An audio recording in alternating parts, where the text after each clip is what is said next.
प्रिय छात्रों, आज मैं आप लोगों को समझाने जा रहा हूँ तुलसीदास के पद। तुलसीदास के पद में हम लोग देखेंगे कि पहला जो पद है वह तुलसीदास द्वारा रचित कवितावली से लिया गया है। पहले पद में तुलसीदास जी ने श्री राम और सीता जी के विवाह का वर्णन किया है। दोनों विवाह के मंडप में बैठे हैं और उस समय किस तरह की शोभा बन रही है, किस तरह का सौंदर्य उत्पन्न हो रहा है, उसके बारे में उन्होंने वर्णन किया है। तुलसीदास जी कहते हैं कि श्री राम दुल्हा बने हुए हैं और सीता जी दुल्हन बनी हुई है। तो आइए देखते हैं किस तरह से उन्होंने वर्णन किया है। दुल्हा श्री रघुनाथ बने, दुल्ही सिय सुंदर मंदिर माही, गावती गीत सबय मिली सुंदर, वेद जुआजुरी विप्र पढ़ाई। राम को रूप निहारती जानकी, कंगन के नग की परछाही, याते सबय सुधि भूल गई, करटे की रही पल टारत नाही। बता रहे हैं कि दुल्हा श्री रघुनाथ, दुल्हा मतलब दुल्हा, श्री रघुनाथ मतलब राम बने हुए हैं, दुल्ही मतलब दुल्हन, सिय सुंदर मंदिर माही, सीता दुल्हन बनी हुई है और दोनों सुंदर मंदिर में बैठे हैं। मंदिर मतलब घर, भवन, लेकिन यहाँ विवाह के मंडप से इसका मतलब हम लोग लेंगे। तो दुल्हा श्री रघुनाथ बने, दुल्ही सिय सुंदर मंदिर माही, गावत गीत सबय मिली सुंदर, वेद जुआजुरी विप्र पढ़ाई। राम को रूप निहारत जानकी, कंगन के नग की परछाही, याते सबय सुधि भूल गई, कर टेकी रही फल टारत नाही। कवि तुलसीदास कहते हैं कि श्री राम दुल्हा बने हुए हैं और सीता जी दुल्हन बनी हुई हैं और सुंदर भवन में दोनों बैठे हैं। गावत गीत सबय मिली सुंदर, वेद जुआजुरी विप्र पढ़ाई। हम सभी जानते हैं कि हमारी परंपरा में हर तरह के संस्कार के गीत गाए जाते हैं। मुंडन के समय मुंडन के गीत गाए जाते हैं, नेग मांगने के समय नेग के गीत गाए जाते हैं, विवाह के समय विवाह के गीत गाए जाते हैं। हर संस्कार के लिए हमारे बहुत सारे संस्कार होते हैं, कहाँ तक मैं संस्कार गिनाता रहूं। तो यह जो परिणय संस्कार है, जो वैवाहिक संस्कार है, उस संस्कार के समय हमारे घर की महिलाएं गीत गाती हैं। तो यहाँ बताया गया है कि गावत गीत सबय मिली सुंदर, वेद जुआ जुरी विप्र पढ़ाई। सारी सुंदर स्त्रियां गीत गा रही हैं और जवान ब्राह्मण, युवा ब्राह्मण लोग मिल करके वेद और मंत्र का उच्चारण कर रहे हैं। इसी परिस्थिति में कवि ने इतना सुंदर वर्णन किया है कि मैं क्या बताऊं। इसीलिए कहा जाता है जहां न जाए रवि वहां जाए कवि। तुलसीदास की नजर कहाँ पहुंच जाती है, देखिए। राम को रूप निहारती जानकी, कंगन के नग की परछाई। महिलाएं हाथ में कंगन पहनती हैं और उन कंगनों में नग लगे हुए होते हैं जो पारदर्शी नहीं, परावर्ती होते हैं, जो परावर्तित करते हैं, रिफ्लेक्ट करते हैं, तो उसमें हमारा चेहरा दिखाई देता है। तो सीता अपने हाथ में कंगन पहनी हुई है, उस कंगन में नग लगे हुए हैं और उसी नग में राम के चेहरे का प्रतिबिंब बन रहा है। तो उसी को सीता जी अपने कंगन में देख रही हैं। तो कवि ने लिखा है कि राम को रूप निहारती जानकी, जानकी मतलब सीता, निहारती मतलब देखती है, राम के रूप को देखती है। कहाँ देखती है? कंगन की परछाई में। और देखते देखते अपनी सुध बुध सब भूल जाती है कि वे कहाँ बैठे हैं। एक टक जो देखना शुरू उन्होंने किया वो देखती ही रह गई, वहां से अपनी नजर नहीं हटा रही है। तो कवि ने लिखा है याते समय सुधि भूल गई। याते मतलब इससे, इससे मतलब किससे? राम के रूप को देखने में। कर टेकी रही पल टारत नाही, और हाथ को एकदम स्थिर की हुई है। कर टेकी रही मतलब हाथ को स्थिर करके रखे, अब पल टारत नाही मतलब उनकी नजर वहां से हटती नहीं है। एक बार पूरे पद को फिर से संक्षेप में। राम दुल्हा बने हुए हैं, सीता दुल्हन बनी हुई है, दोनों विवाह के मंडप में बैठे हैं।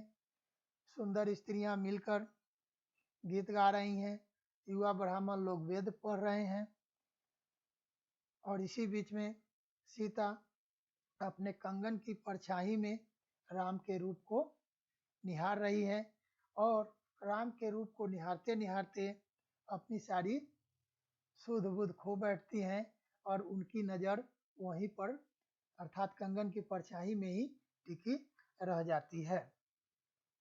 अब आते हैं दूसरे पद में। यह भी कवितावली से लिया गया है।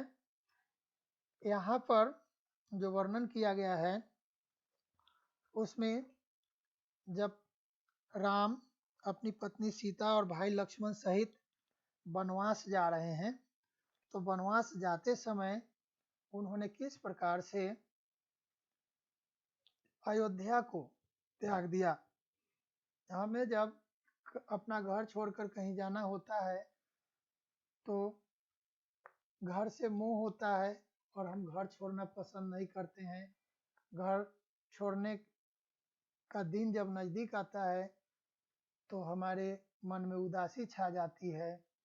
हम सोचने लगते हैं कि हम इन सारी चीज़ों को, अपने परिवार के लोगों को, अपने मित्रों को, दोस्तों को, माता पिता को, भाई बहन को छोड़कर कैसे जाएं।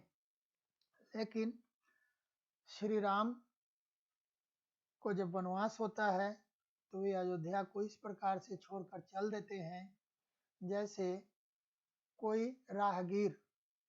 बटाऊ शब्द का प्रयोग यहाँ किया गया है। बटाऊ का मतलब होता है, बाट मतलब रास्ता, और उस रास्ते से जो चले वो बटाऊ।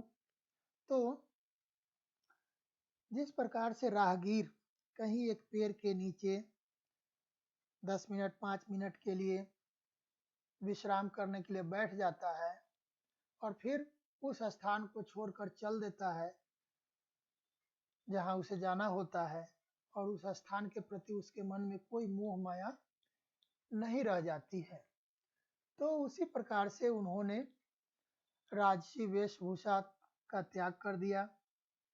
माता पिता, अपने प्रियजन, जिन लोगों को जिस प्रकार से सम्मान देना चाहिए उस प्रकार से उन्होंने सम्मान दिया, और अपनी पत्नी सीता और छोटे भाई लक्ष्मण को लेकर के अयोध्या को छोड़ दिए। इस प्रकार से अयोध्या को छोड़ दिए जैसे वे अयोध्या में कुछ दिनों के लिए मेहमान बन कर के आए थे, और फिर जब उनकी मेहमान नवाजी यहाँ पूरी हो गई और वे यहाँ से चल दिए। तो देखिए यहाँ बताया गया है, कागर कीर ज्यों भूषण चीर शरीरु, लस्यो तजी निरु ज्यों काई। मातु पिता प्रिय लोग सबय सन्मानी, सुभाय स्नेह सगाई। संग शुभामिनी, शुभामिनी मतलब पत्नी, भाई भलो दिन दोय जनु, औध, औध मतलब अयोध्या, हुते मतलब होकर, पहुनाई मतलब मेहमान पाहुन। राजीव लोचन रामू, राजीव लोचन रामू मतलब राजीव कमल के समान नयन वाले, कमल के समान आंख वाले, नेत्र वाले राम चले तजी बाप को राज बटाऊ की नाई, अपने पिता के राज को एक राहगीर की तरह छोड़कर चल दिए। तो तुलसीदास कहते हैं कि जिस प्रकार से तोता अपने मुलायम पंख को छोड़ देता है और उसका शरीर और सुंदर लगने लगता है, ठीक उसी प्रकार से जब श्री राम ने राजसी वस्त्र और आभूषण मतलब गहने को त्याग दिए तो उनका शरीर सुंदर लगने लगा। कहने का मतलब यह है कि सीता, राम और लक्ष्मण सभी राजसी वस्त्र और आभूषण त्याग करके और वनवासी के वेश में अर्थात गेरुए वस्त्र धारण करके जब खड़े थे, चलने की तैयारी कर रहे थे, उस समय उनका शरीर बहुत ही सुंदर दिख रहा था। और यहाँ पर तुलसीदास जी ने उपमा दी है, कैसे? तो तजी नीरू ज्यों काई, जिस तरह से पानी में जो काई लगी हुई रहती है, मौस लगा रहता है, और वह मौस जब पानी से हट जाता है तो वह पानी और स्वच्छ दिखने लगता है। तो उसी प्रकार से जब सीता, राम, लक्ष्मण के शरीर से राजसी वस्त्र, आभूषण, गहने इत्यादि जब हट गए और वे गेरुए वस्त्र में, वनवासी के वस्त्र में आ गए, तो उनका शरीर सुंदर लगने लगा। मातु पिता प्रिय, मातु पिता प्रिय लोग सबय सन्मान, सुभाय स्नेह सगाई। बताया कि माता पिता और जितने सारे प्रिय लोग थे, सबको यथोचित आदर सत्कार देकर और वे अपने भाई और पत्नी सीता के साथ चल दिए। संग शुभामिनी भाई भलो दिन, दोय जनु औध हुते पहुनाई। कहा जा रहा है कि वे 2 दिन, 2 दिन वहाँ लिखा हुआ है, दिन द्वय मतलब 2 दिन, जनु मतलब जैसे, औध हुते अब पहुनाई अयोध्या में पाहुन मेहमान बन करके आए थे। कवि ने इनको मेहमान इसलिए कहा है कि जब ये अयोध्या से वन के लिए प्रस्थान कर रहे हैं, तब इनके मन में राजपाट, अपने इष्ट मित्र, माता पिता, किसी के प्रति कोई मोह माया नहीं रहा। राजीव लोचन रामु चले तजी बाप को राज बटाऊ की नाई। कमल के समान सुंदर नयन वाले राजीव लोचन रामू मतलब कमल के समान सुंदर नयन वाले श्री राम अपने पिता के राज को ऐसे छोड़कर चल दिए जैसे कोई पथिक, राहगीर, बटोही विश्राम करने के बाद बिना किसी मोह के उस स्थान को छोड़कर चल देता है, उसी प्रकार से श्री राम अपने पिता के राज का लोभ, मोह सब छोड़ करके चल दिए। अब आते हैं हम तीसरे पद में। तीसरा पद मैं दूसरे वीडियो में बनाऊंगा, क्योंकि वीडियो बड़ा हो जाएगा, इसलिए मैं इसको दूसरे वीडियो में बनाकर भेजूंगा बच्चों।